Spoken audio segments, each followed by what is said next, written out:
Ladies and gentlemen, what's going on? It's your boy Ruben, and you know what it is. New week, new video, and we're here a week away from the start of NFL season. And of course, if you can see by the hat, we're going to talk Cowboys because big news came down over the weekend. Jerry Jones went ahead and swung, and I don't want to say swung for the fence, but definitely went out and made a move.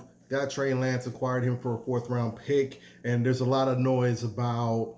I've had to answer quite a few questions because the people want to know what the deal is, what does that mean for Dak, and I got a lot of the same questions. But as I've had time to think about it and kind of do some research, I honestly just think it was a good business decision from Jerry Jones and company. I don't. Let me tell you right now, I don't expect Trey Lance to be the backup quarterback unless injury happens to Cooper Rush or Trey Lance is starting to knock it out the park in practice. But like if that happens, we're talking very late in the season, maybe in some non-meaningful games. Let's say we're doing so well that the last game of the season we're benching everybody. Maybe we see what's up with Trey Lance, but don't expect to see Trey Lance this season at all.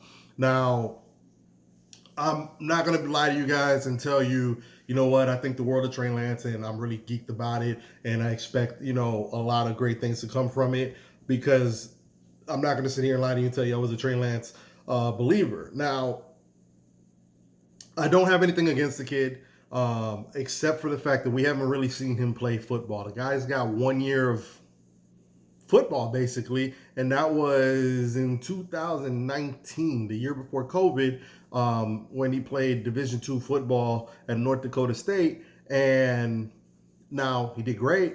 I believe they won the championship. He did have a 66% completion percentage, 66.9. Didn't break the 3,000 yard mark. Threw 27 yards, 2,700 yards, almost 2,800, 28 touchdowns, 0 interceptions, which is a good thing, interesting thing. But I do think he was too good for that division, so it's kind of hard to get a gauge on what kind of talent that provides. So, would he have done that at a Division I school? I don't know. What I will say is he definitely was not worth the number 3 pick overall. And if you've been following me long enough, especially in my football, in my Jaguar videos, I had been a Justin Fields guy from day one. To the point that I thought, there should at least be consideration between him and Trevor Lawrence. Now, I know a lot of people are going to think that sounds crazy, and this video isn't about that. I understood why Trevor Lawrence definitely deserved to go number 1 overall, but I just thought it should have been discussion, it should have definitely been Justin Fields 2 at the minimum. How Zach Wilson got the call to be the number 2 overall pick was beyond me. I blame Patrick Mahomes, actually. Patrick Mahomes and maybe Josh Allen. The league, it is very much a copycat league, right? And what I mean by that is we've fallen in love with what Patrick Mahomes and Josh Allen can do. You see, in every year there's that guy that, oh my God, look at the pro day where he does that little boot out across and throws across his body 50 yards downfield, right? And that throw seems to move people up. Now, if you have the stats to kind of back it up, people are talking themselves into these quarterbacks and moving them up when they don't deserve it. Now, it should have definitely been, in my opinion, Trevor Lawrence 1, Justin Fields 2, and then Mac Jones 3. Somehow it went Trevor Lawrence 1, Zach Wilson 2, Trey Lance 3. Did Justin Fields go before Mac? I think he did. I want to say he did, and then it was Mac Jones. That should have never happened. I would have never drafted Trey Lance in the first round at all unless it was at the back end of the first round. But I think, the combination of, people seeing arm talent, which is what got Zach Wilson drafted at number 2, and then seeing what Josh Allen was starting to become is what kind of got people intrigued in Trey Lance. And here's what I personally think happened. So John Lynch has been the GM of the 49ers for quite some time. They've done a good job of building a solid defense, which you should expect, because John Lynch, if you know, was a big-time safety for the Tampa Bay Buccaneers. Went on to, I believe he won a championship with the Broncos as well. So it's no surprise that the 49ers are a strong defensive team. Went ahead and got a very what, in my opinion, next to Andy Reid, might be the next best offensive-minded coach in Kyle Shanahan. And we knew that the 49ers were pretty much limited with the lack of actual talent that Jimmy G has. Now, I think Jimmy G's fine enough, as evident by the fact that they've been to NFC Championship games. He has a very high winning percentage. I don't want to do the whole QB wins thing that they're always arguing about on First Things First. But Kyle Shanahan runs a West Coast system and a one-cut scheme. So you're going to get two things from his system. You're going to get good running back play. That's why they were able to plug in any kind of running back. This dates back to his pops, Mike Shanahan, and his days back with the Denver Broncos. Hell, even think about Washington when they were in Washington and Alfred Morris got off. Running backs get off in this system. The second part of that is this West Coast scheme is designed to get guys in space, and they draft athletes and let them do their thing. That's why Deebo Samuel's not the greatest, most elite actual receiver in terms of running routes or burning people or in creating separation, but they scheme so well that his ability to just bully people, he's always gonna have 5 yards of space to get downhill, and then that's when he's at his most dangerous. So, you add Christian McCaffrey to that. Now, where I think the problem lies here is I think Trey Lance was a GM call. Okay, I'm pretty positive when they moved up to 3, that wasn't a call Kyle Shanahan had. You guys got to remember, Kyle Shanahan had been his most successful in Atlanta with Matt Ryan. Their system, their West Coast system, is predicated on being on time and getting the ball in the hands of their weapons on time so that they can make the moves, they can make the yak, create the yak and all that, and do what they do. The most limited the offense had been, and while I thought the world of Robert Griffin III, was back when they had Robert Griffin III. Remember when Kirk Cousins came in and took the helm, it seemed that offense seemed to open up, because I'm not saying Kirk Cousins is good or bad, because a lot of you guys know how I feel about Kirk Cousins, but one thing he can do is he understands his keys in certain reads and when and where the receiver is supposed to get the ball in this system. Okay, so you know who would have fit this system perfectly? Mac Jones. I thought Mac Jones would have lit the world on fire in this system. I do think he would have been a little redundant to Jimmy G, except that I think he's a little more accurate than Jimmy G. Okay, so I'll give Mac Jones the edge there. But in terms of being on time and going, knowing where to go with the ball, I think Mac Jones would have been perfect in this system. I think as a GM, it was very irresponsible to move up to 3 without an idea of who was going to land there, what you were going to do. So I think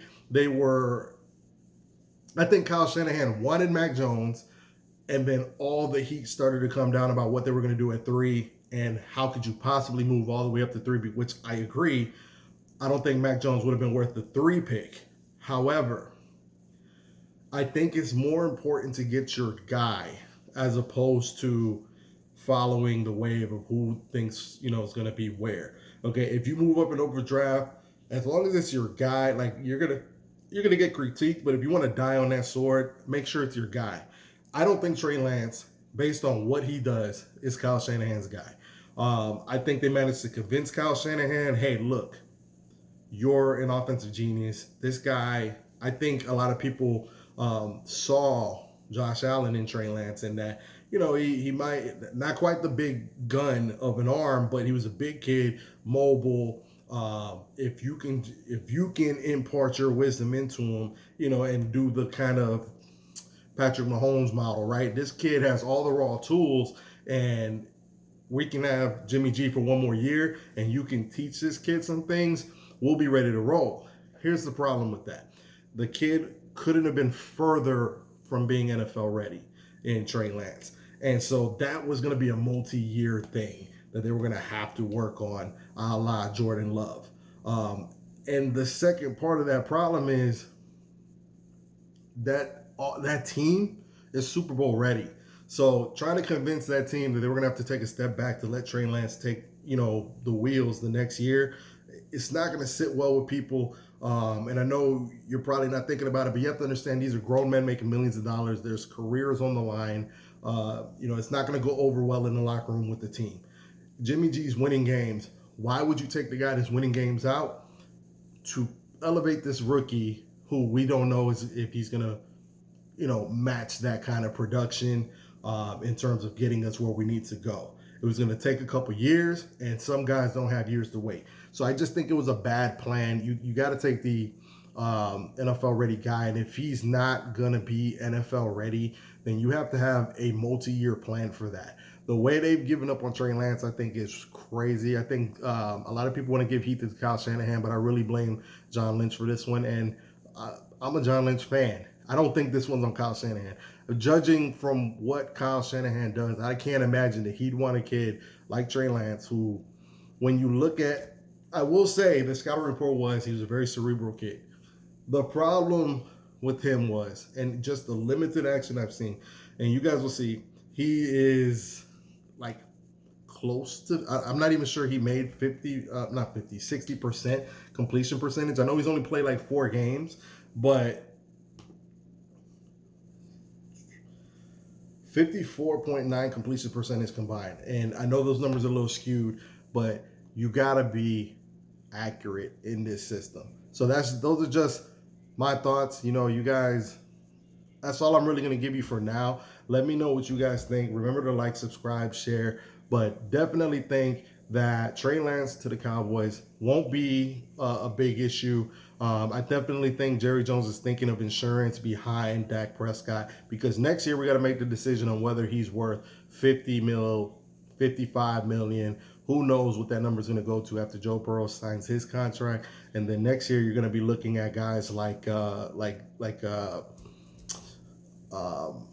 Lawrence. Who else is up? Well, that's really the next major deal. So decisions got to be made. You got Michael Parsons coming up. You got CeeDee Lamb coming up. CeeDee Lamb's actually next on the board, and then Michael Parsons after that. He's definitely going to be a developmental number 3, but he's not going to be a backup. He's got to earn his way to be the backup. And right now, it's Cooper Rush's job to hold down until we're either not in the playoffs or until there's some meaningless games. If you see Trevor Lawrence, if you see Trey Lance out there, something really went bad. All right. Next year, we're going to have to make a decision. They're definitely not going to pick up his 5th-year option. That's the only question I have, is his time frame kind of is the same time frame as Dak Prescott. But you can either choose to not pay Dak Prescott $50+ million, and Trey Lance, let's say you convince him to take a year or two prove-it deal for half of that, right? Save you the money, and you're able to sign the rest of the guys you need to sign to make some of the decisions that you got to make with regards to other people, okay? Because DeMarcus Lawrence is getting up there, and he's making plenty of dough. Just some of our older players you got to make decisions on. So that's all I got for you guys. Again, remember to like, subscribe, and share, and can't wait for the season to start. All right, let me know what y'all think, and I'll be looking in the comments below. Peace out.